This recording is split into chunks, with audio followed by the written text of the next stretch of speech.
Hi, here is today's job, and it is going to be opening up the rebate in these back plates by 2mm to accept the back of this Victorian knob. So a lady has obviously bought these online. They're made of wenge, very nice, but the rebate there is 25mm in diameter, and also the back of the knob there is also 25mm, so it doesn't quite fit together. It just needs opening up by a little smidgen. So what I'm going to do is mount a piece of wood to the faceplate, which I've already done here, and then I'm going to turn down the front, leaving a little spigot sticking out.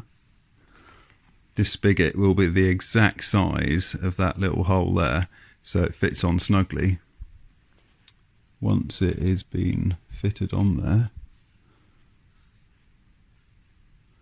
I will come in with my parting chisel and just open up that rebate by 2mm, allowing the handle to fit in nicely. So yeah, these handles, very nice Victorian handles, probably made from ebony, African blackwood, something like that. Right, while we're talking about handles a minute, I'm just going to show you this little drawer handle here. So this is a late Victorian drawer handle, and I'll wait for it to zoom there a minute.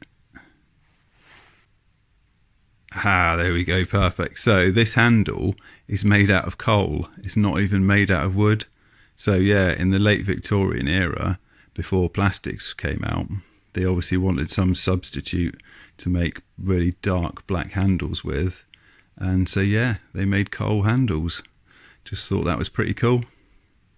Right, back to what we're doing. Right, let's get on the lathe and make some shavings.